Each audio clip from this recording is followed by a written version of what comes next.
Hey, I'm John Cannell, and today on Preppy Kitchen, we're making some beautiful and easy royal icing. So let's get started. This gets whipped up in your mixer, so start off with 3 large egg whites. No yolks, please, none at all. For best results, crack these into a separate bowl. This is the best practice because you can check for shells, and if any yolk escapes, this goes into your omelet bowl.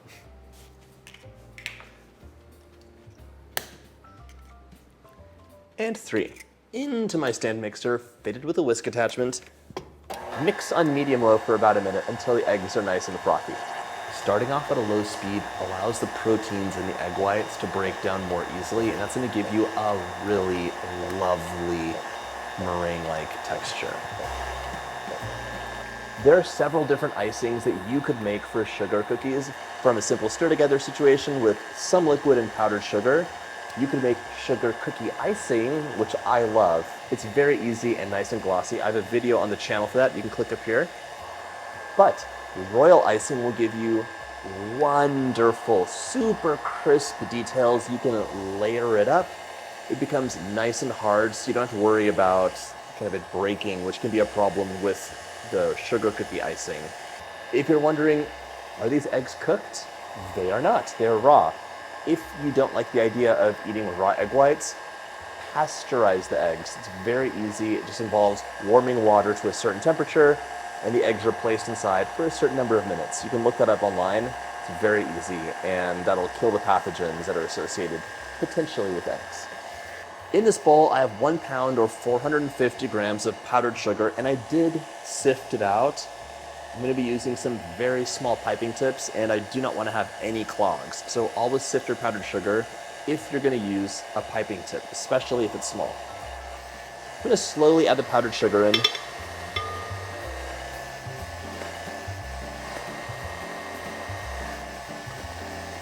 I bet you're going to make this recipe around some holiday, either a Halloween, Easter, or Christmas time, and you're probably very busy.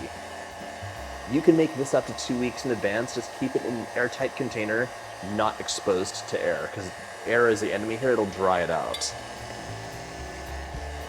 My point is that you can make it when you have some time and then pull it out when you're ready to use it. This is also a recipe you could easily double. So if you want to have a big batch for a cookie decorating party, or you're making some cookie boxes, very easy to do.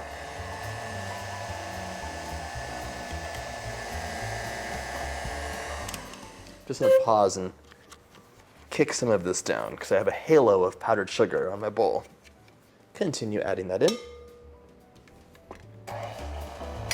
If I was decorating a cookie with sugar cookie icing, which is the other similar recipe, I would do it in sections. So I would do one section of one color and then wait for it to dry a bit and then do the other color that's closer touching. Royal icing is different. You're going to create 2 consistencies. One is for outlining and one is for flooding. The outlining one is a bit stiffer and the flooding one is more liquidy. So you can just flood this outline to create your field of color. But I'll show you how to use it later. Last bit of sugar. Then also adding a teaspoon of vanilla in. This will darken it, but it's worth it. If you wanted a clear flavor, you could use a 1/4 teaspoon of almond extract.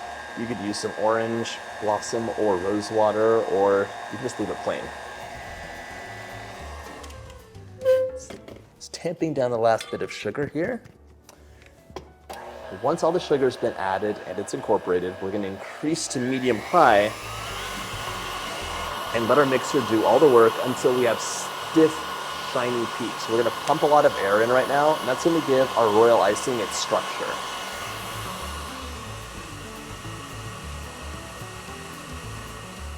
It's been just about 4 minutes, and look at this lovely peak. That is a beautiful, stiff and glossy peak, and it's what you should be looking for.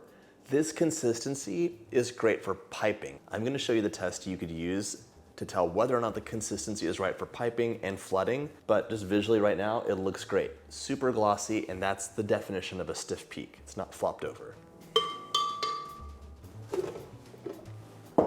By the way, if you like my videos, go ahead and hit that subscribe button. There's 2 new recipes every single week.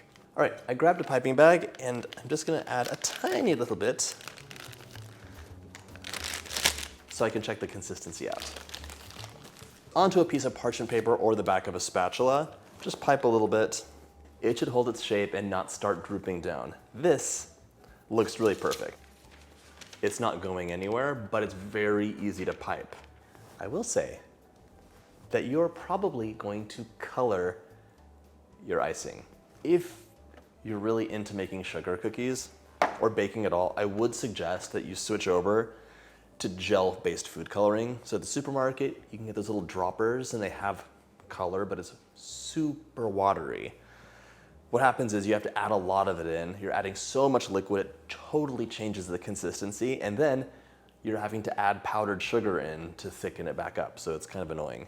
This is so concentrated, I usually use a toothpick and just kind of drag it through, and that's gonna be about the amount of color I want. So today I'll be using that, and even still, I'm gonna watch the consistency and make sure that it's not getting too runny. So it's time to divide your icing into different batches. How many colors do you wanna make? How many cookies? How much of each color? These are all things you wanna think about. If I was making something like a Santa hat, yes, a little bit more red than white, and I wanna make sure that the red has a flooding consistency as well, and the white might just be pipeable. Maybe you want to have some texture, maybe you want to add some granulated sugar. The list goes on. So anyways, have some reserved for emergencies and then divide the rest into batches in small bowls. You want 2 consistencies. You want the piping consistency, of which you don't need that much because you're just piping a very thin ribbon to outline the color field. And then you want the flooding consistency. So I'm gonna color it first and then transfer most of it to the big bowl so that I can have the flooding consistency. If you look at the consistency, by the way, this looks like silk. It looks like butter. If you see giant air bubbles forming in, that means your frosting needs to rest. I keep calling it frosting, it's icing. Your icing will need to rest for about half an hour and the bubbles will work themselves out. After that half hour, you would give it a gentle whisk to break up the bubbles and it should be good to go. Starting off with 4, one of them is just gonna be white, which is so easy. So for the white batch, take all this, pop that into my big bowl, and I'm gonna add a little bit of water, starting with like half a teaspoon and mixing it in gently. Grab like a little half teaspoon, drizzle that in, and just mix gently. Still too thick. Should have gone for the full teaspoon. For the flooding consistency, it should flood. So when you drizzle some of this, it should disappear back into itself fairly easily. This is probably too thick still, see? It's getting better, but it should almost immediately disappear, and this is still maintaining its shape. It's too strong. So another half teaspoon of water and some more gentle mixing. This batch is the strongest. That's much better. So it drizzles fairly easily and it disappears almost right away. So you see it just disappears pretty fast. I could technically add in like a drop more water. The rest of the icings are going to be a bit different because they'll have food coloring added. This white one was the thickest. Perfect, okay. Right now you could either immediately transfer this to a piping bag or cover in plastic. You don't want to have this exposed to air because it will start to dry out, which is annoying. And actually, if you're doing a bunch of batches of color, cover the ones that you're not working on in plastic so they don't dry out before you add the color in. Once you have the right consistency, let's transfer those to piping bags.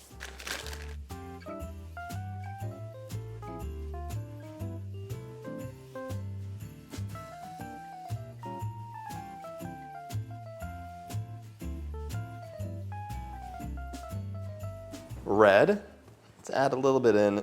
That's the equivalent of like 2 bottles of the watery stuff. All right, and gently mix this in. Beautiful. If I was having a cookie decorating party with kids, I would have all this prep work done. Everything is done, everything's loaded into piping bags, and the piping bags have like little clamps at the edge, so it's gonna be really easy for people to do a good job and not be frustrated. A little bit more food coloring, this looks pink to me. So gently mix.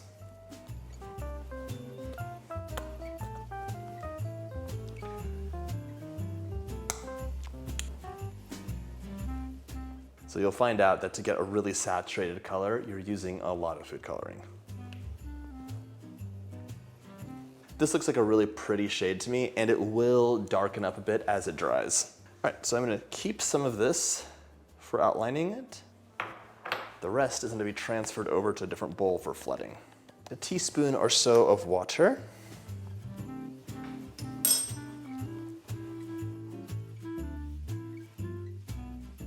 In here, you'll have to add much less water because of all that food coloring. I would really start with half a teaspoon of water for any of the colored batches. Let's check it out. Immediately disappearing. Perfect. The one tricky thing with this, the color. You want to have the same color for the outline and the flooding, which means you're mixing one big batch and separating it out. It's gonna be almost impossible to match a color when you wanna make more icing. Piping bag in a cup. And transfer that in. For the flooding batches, it doesn't matter at all. Snip the tip off your piping bag, you'll be fine. For the piping bags, it matters a little bit more. So you might want to have some small round piping tips on hand if you want to do some finicky work. This is a 4, and that's a really good size. A 3 would work too.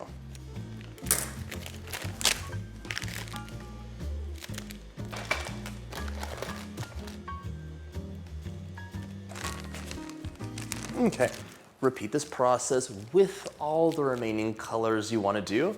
I'll do that off camera, and when we come back, I'm going to show you how to use this frosting to decorate beautiful cookies.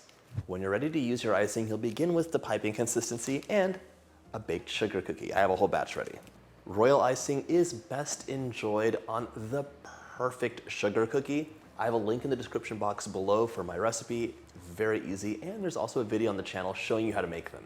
If you want an icing that stays shiny after it's dry, you can try my sugar cookie icing recipe. Really easy, and you get that beautiful shine. I'm gonna demonstrate this on the parchment paper first. One of the tricky parts is getting a nice outline. Some of us have shaky hands and will never be a surgeon, but we can make nice sugar cookies with this technique. If you try and go directly onto the cookie, it's gonna be lumpy, shaky, and not nice probably. What you wanna do is pipe like 1/4 of an inch or less above the cookie and let the trailing edge kind of be guided by your piping tip as follows. Start and then hold it up, push, and you can trace the shape that you want and get nice curves. Working on tiny little cookies. There we go.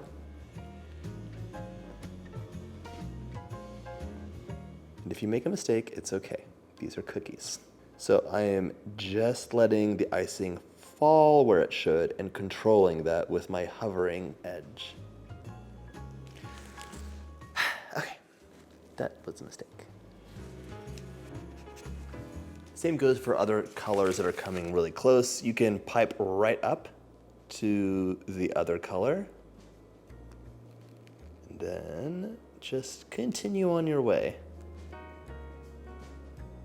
That was the hard part, and it was really easy. So now you can use your flooding consistency, and this is where I recommend just snipping the tip off the edge of your piping tip and flood the inside.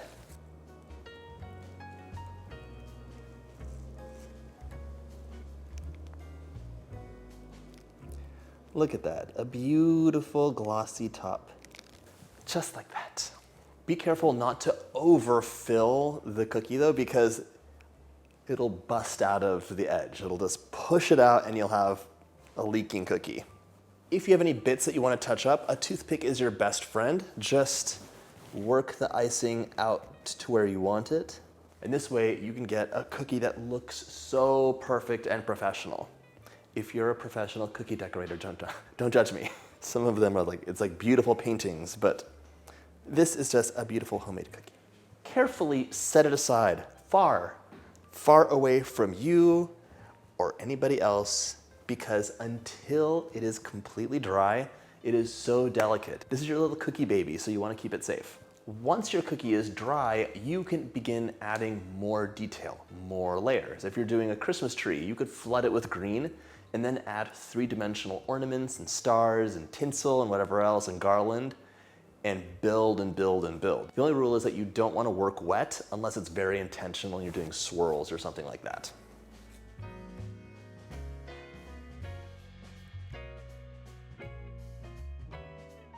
This needs to dry out before I add the other color because it's all flooded and I feel like it's in the danger zone. This, by the way, is a 4 tip, and I really think a 3 would be better. The 4 is so thick, it almost looks clumsy sometimes. A cute red heart, but there's some problems. I see some bubbles, those need to get popped. And then work this towards the edge a bit so that it has a cleaner look.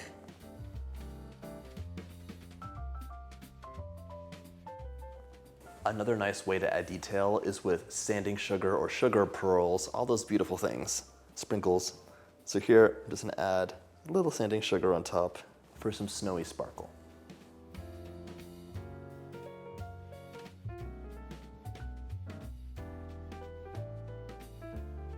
The fun really starts once you have that base layer dry. Now you can add layer upon layer of detail if you desire. So if you want to break out a fun piping tip and do some star details, this lets you add detail and texture.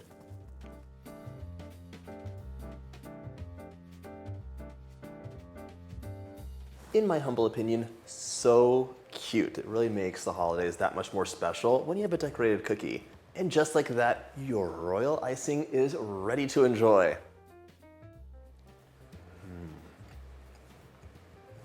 To me, that tastes like the holidays. So much easier than you might think, and beautiful every single time. I hope you get a chance to make this delicious and beautiful recipe, and if you like my videos, hit that subscribe button and check out my holiday playlist.